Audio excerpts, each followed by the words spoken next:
হেই বন্ধুরা, কি অবস্থা সবার? আজ আপনাদের সাথে আলোচনা করব মানব জীবনে অনেক গুরুত্বপূর্ণ অবদান রাখা এক চিকিৎসা যন্ত্র নিয়ে। তাহলে চলুন শুরু করা যাক। এক্স রে বা রঞ্জন রশ্মি। এক্স রে হলো এক ধরনের ইলেকট্রোম্যাগনেটিক রেডিয়েশন, যার উচ্চ শক্তি স্তর এবং ছোট তরঙ্গদৈর্ঘ্য রয়েছে। শুধু চিকিৎসাই নয়, শিল্প এবং গবেষণায়, দৃশ্যমান আলোতে, অস্বচ্ছ বস্তু এবং উপকরণগুলির মাধ্যম দেখতেও এটি ব্যবহৃত হয়। চলুন আজকের ভিডিও থেকে জেনে নেওয়া যাক এক্স রে এর এ টু জেড। এক্স রে শব্দটি আসলে এক্স রেডিয়েশন এর একটি সংক্ষিপ্ত সংস্করণ, যা 1895 সালে এর আবিষ্কারক জার্মান পদার্থবিদ উইলহেল্ম কনরাড রন্টজেন দ্বারা নামকরণ করা হয়েছিল। এক্স রেতে মূলত এক্সটা অজানা প্রকৃতির প্রতিনিধিত্ব করতে ব্যবহৃত হয়। চলুন জেনে নেওয়া যাক এক্স রে কত প্রকার হয়ে থাকে। এক্স রে প্রধানত দুই প্রকার: এক, ডায়াগনস্টিক এক্স রে এবং দুই, therapeutic X ray. Diagnostic X ray.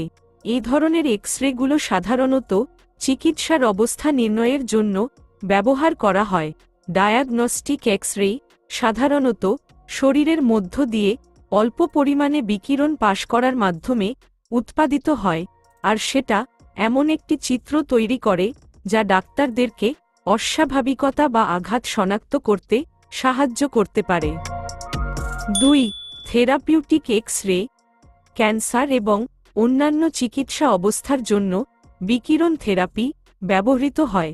Diagnostic X ray থেকে ভিন্ন, এই থেরাপিউটিক এক্স রে মূলত ক্যান্সার কোষগুলিকে মেরে ফেলার জন্য এবং টিউমারকে সংকুচিত করার জন্য উচ্চ মাত্রার বিকিরণ ব্যবহার করে এই এক্স রে করা হয়। এছাড়াও জ্যোতির্বিদ্যা, বস্তুগত বিজ্ঞান এবং প্রকৌশলের মতো বিভিন্ন ক্ষেত্রে ব্যবহার করার জন্য অন্যান্য ধরনের এক্স রে ব্যবস্থা রয়েছে। এর মধ্যে আছে যেমন: এক, ফ্লুরোসেন্স এক্স রে। এই এক্স রে সাধারণত পদার্থের উপাদান এবং যৌগ শনাক্ত করতে ব্যবহৃত হয়। এবং দুই, কম্পিউটেড টমোগ্রাফি বা সিটি স্ক্যান। শরীরের অভ্যন্তরের বিস্তারিত ছবি তৈরি করতে এটি ব্যবহৃত হয়। পরবর্তীতে আমরা এই সিটি স্ক্যান বিষয়ে আরেকটি ভিডিওতে বিস্তারিত আলোচনা করব। আমরা এতক্ষণ এক্স রের প্রকারভেদ সম্পর্কে জানলাম, এখন জানব এক্স রে কিসের জন্য ব্যবহৃত হয়। ওষুধ শিল্প এবং গবেষণার মতো বিভিন্ন ক্ষেত্রে এক্স রেগুলির বিস্তৃত ব্যবহার রয়েছে। এখানে এক্স রে এর কিছু সাধারণ ব্যবহার রয়েছে। রেডিওগ্রাফি, এটি মূলত কোনো বস্তুর উপাদান ও পণ্যের ত্রুটি বা ত্রুটির পরিমাণ শনাক্ত করতে ব্যবহৃত হয়। এক্স রে ক্রিস্টালোগ্রাফি, অণু এবং পদার্থের গঠন নির্ধারণ করতে ব্যবহৃত হয় এই ক্রিস্টালোগ্রাফি। এক্স রে স্পেকট্রোস্কোপি, পদার্থের রাসায়নিক এবং শারীরিক বৈশিষ্ট্য অধ্যয়ন করতে ব্যবহৃত হওয়া এক্স রের এই গুরুত্বপূর্ণ পরীক্ষার নাম spectroscopy X ray. Medical imaging, শরীরের অভ্যন্তরে হাড়, অঙ্গ এবং অন্যান্য কাঠামোর চিত্র তৈরি করতে ব্যবহার করা যেতে পারে। রেডিয়েশন থেরাপি, রেডিয়েশন থেরাপিতে উচ্চ শক্তির এক্স রে গুলি ক্যান্সার কোষগুলিকে মেরে ফেলা এবং টিউমারকে সংকুচিত করতে ব্যবহৃত হয়।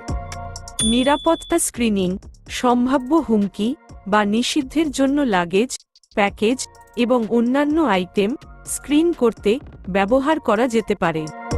জ্যোতির্বিদ্যা, মহাকাশের বস্তুগুলি যেমন ব্ল্যাক হোল, সুপারনোভা এবং গ্যালাক্সিগুলির অধ্যয়ন করতে ব্যবহার করা যেতে পারে। শিল্প সংরক্ষণ, পেইন্টিং এবং শিল্পের অন্যান্য কাজের অন্তর্নিহিত কাঠামো অধ্যয়ন করতে, তাদের বয়স, সত্যতা এবং অবস্থা নির্ধারণ করতে ব্যবহার করা যেতে পারে। চিকিৎসা নির্ণয় এক্স রে এর ভূমিকা। চিকিৎসার অবস্থা শনাক্ত এবং নির্ণয় করতে ব্যবহৃত হয়। এক্স রে হলো এক ধরনের বিকিরণ যা শরীরের মধ্য দিয়ে যেতে পারে এবং শরীরের ভিতরে হাড়, অঙ্গ এবং অন্যান্য কাঠামোর ছবি তৈরি করতে পারে। চিকিৎসা নির্ণয় এক্স রে এর কিছু প্রয়োগ এবং সুবিধা রয়েছে। এক, হাড়ের ফাটল, এবং আঘাত শনাক্ত করা। 2. ফুসফুস এবং হার্টের অবস্থা নির্ণয়। 3. শরীরে ফরেইন পার্টিকেল বা বাইরে থেকে কোনো বস্তু শরীরে প্রবেশ করেছে কিনা সেটা শনাক্ত করা। 4. দাঁতের সমস্যা নির্ণয়। চিকিৎসা পদ্ধতির পথনির্দেশক বলা হয়ে থাকে এই এক্স-রেকে। এক্স রে এর সুবিধা, এক্স-রেগুলি দ্রুত এবং সঞ্চালন করা সহজ, তাই অনেক ক্ষেত্রে তাৎক্ষণিক ফলাফল প্রদান করতে পারে। অন্যান্য ইমেজিং কৌশলগুলির তুলনায় এক্স রে তুলনামূলকভাবে অনেক কম খরচের একটি সেবা পদ্ধতি। হাসপাতাল এবং চিকিৎসা ক্লিনিকগুলিতে এক্স রে সরঞ্জামগুলি সহজলভ্য, তাই অনেক রোগীর জন্য এক শেষযোগ্য করে তোলে এই এক্স রে সেবা। এক্স রে রোগীর শরীরে কিছু পরিমাণ বিকিরণ প্রকাশ করে, তাই ডাক্তাররা গর্ভবতী মহিলা এবং শিশুদের মধ্যে এক্স রে ব্যবহার সীমিত করতে রাখে। এক্স রে ইমেজিংয়ে বিকিরণ নিরাপত্তা ও যথাযথ সতর্ক এবং নির্দেশিকা অনুসরণ করে আয়নাইজিং বিকিরণ থেকে ক্ষতির ন্যূনতম ঝুঁকি সহ এক্স রে ইমেজিং নিরাপদে এবং কার্যকরভাবে করা যেতে পারে। 1. আয়নাইজিং রেডিয়েশন ঝুঁকি। আয়নাইজিং রেডিয়েশন কোষ এবং ডিএনএকে ক্ষতিগ্রস্ত করতে পারে, যা সম্ভাব্যভাবে ক্যান্সার এবং অন্যান্য স্বাস্থ্য সমস্যা হতে পারে। যাই হোক, আয়নাইজিং বিকিরণ থেকে ক্ষতির ঝুঁকি সাধারণত কম হয়ে থাকে, বিশেষ করে যখন এক্স রে যথাযথভাবে এবং পরিমিতভাবে ব্যবহার করা হয়। 2. রোগীদের জন্য সতর্ক। রোগীরা আয়নাইজিং রেডিয়েশনের সংস্পর্শ কমানোর জন্য বেশ কিছু সতর্ক অবলম্বন করতে পারে, যেমন তারা গর্ভবতী হলে তাদের ডাক্তারকে জানানো, শরীরের অন্যান্য অংশকে এক্সপোজার থেকে রক্ষা করার জন্য একটি সীসার এপ্রন পরা। 3. মেডিকেল কর্মীদের জন্য সতর্ক। যে সমস্ত মেডিকেল স্টাফ বা রেডিওলজিক্যাল টেকনোলজিস্ট এক্স রে নিয়ে কাজ করেন তাদের আয়নাইজিং রেডিয়েশনের সংস্পর্শ কমাতে যথাযথ সতর্ক অবলম্বন করা উচিত, যেমন সীসার এপ্রন পরা আর বিকিরণ ও এক্সপোজার পরিমাপ করার জন্য ডসিমিটার ব্যবহার করা এবং এক্স রে চালানোর সময় যথাযথ নিরাপত্তা প্রোটোকল অনুসরণ করা। মোট কথা, এক্স রে হল এক ধরনের শক্তিশালী আলো যা কোনো কঠিন ও অস্বচ্ছ জিনিসের মধ্য দিয়ে তার অভ্যন্তরীণ ছবি উৎপাদন করতে পারে। ডাক্তাররা শরীরের ভিতরের অংশগুলো দেখতে এক্স রে ব্যবহার করে এবং ভাঙ্গা হাড় বা টিউমারের মতো সমস্যা খুঁজে পান। এর মাধ্যমে অন্যান্য লোকেরা মেশিনের মতো জিনিসগুলি পরীক্ষা করতে বা লুকানো বস্তুগুলি খুঁজে পেতে এক্স রে ব্যবহার করে।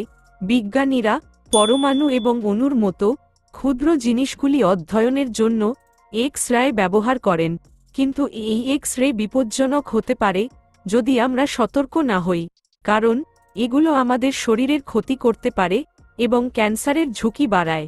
তাই এক্স রে ব্যবহার করার সময় অবশ্যই সতর্ক অবলম্বন করা জরুরি। আজকের ভিডিও এই পর্যন্ত। পরবর্তী ভিডিওতে আমরা জানতে পারবো তাৎপর্যপূর্ণ অন্য কোনো বিষয় নিয়ে। সে পর্যন্ত ভালো থাকবেন, সুস্থ থাকবেন সবাই।